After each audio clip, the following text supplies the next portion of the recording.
ഇടുക്കി ജില്ലയിലെ മഞ്ഞ് മൂടിക്കിടക്കുന്ന കുട്ടിക്കാനത്ത് വളരെ മനോഹരമായൊരു പൈൻ ഫോറസ്റ്റ് ഉണ്ട്. മലയാള സിനിമയിലും തമിഴ് സിനിമയിലും ഒരുപോലെ ഇടം പിടിക്കുന്ന ഈ സ്ഥലം ടൂറിസ്റ്റുകളുടെ കേന്ദ്രമായി മാറിക്കൊണ്ടിരിക്കുകയാണ്. ഈ ഒരു മനോഹാരിതയെ ആശ്രയിച്ച് ജീവിക്കുന്ന കുറേയേറെ ജനങ്ങളുണ്ട്. അവരിലേക്ക്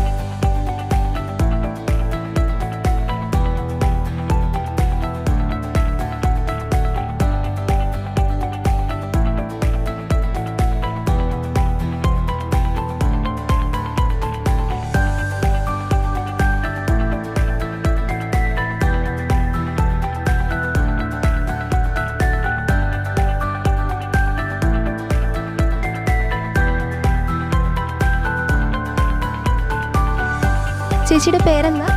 എൻ്റെ പേര് ലിസി. എത്ര വർഷം ഇവിടെ ഒരു കട തുടങ്ങിയിട്ട്? 3 വർഷം. ഈ ഒരു പൈൻ ഫോറസ്റ്റ് ചേച്ചീൻ്റെ ജീവിതത്തെ എത്രത്തോളം ആശ്രയിക്കുന്നുണ്ട്? പൈൻ ഫോറസ്റ്റിൽ വരുന്ന ടൂറിസ്റ്റുകളൊക്കെ ഇവിടെ വന്ന് സാധനമൊക്കെ വാങ്ങുകയും പിന്നെ അവർ നല്ല സഹകരണമൊക്കെ ഉണ്ട്, അവരുടെ കച്ചവടമൊക്കെ കിട്ടുന്നുണ്ട്.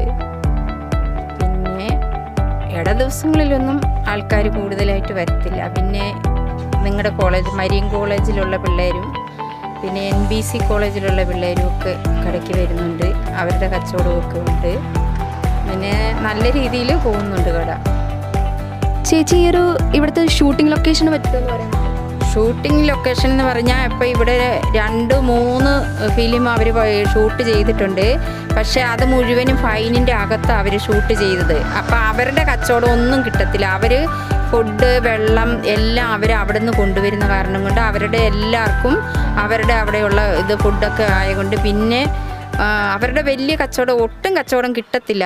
അവർ ഉള്ളിലോട്ട് മേളിൽ പോയിട്ട് ഫൈനിൻ്റെ അകത്ത് ചെന്നിട്ട് അവിടെയാണ് ഷൂട്ട് എടുക്കുന്നത്. അപ്പോൾ രാവിലെ ഇവിടുന്ന് വന്ന് അവർ അങ്ങോട്ട് പോവുകയാണെങ്കിൽ ആ ഷൂട്ട് തീരുന്ന സമയത്തെ അവർ തിരിച്ചിങ്ങോട്ട് വരുള്ളൂ. അതിൻ്റെ ഇടയ്ക്ക് ആരും ഇങ്ങനെ കടയ്ക്ക് വരാനോ ഒന്നും മേടിക്കാനോ ഒന്നും ചെയ്യത്തില്ല. ഈ 3 ഫിലിം ഇവിടെ ഷൂട്ട് ചെയ്തിട്ടും അവരുടെ ഒരു കച്ചവടം പോലും കിട്ടിയിട്ടില്ല. പൈൻ ഫോറസ്റ്റിന്റെ ഉൾക്കാഴ്ചകളിൽ നിന്നും ക്യാമറ പേഴ്സൺ രഞ്ജിനിയോടൊപ്പം മേഘ സുരേഷ്.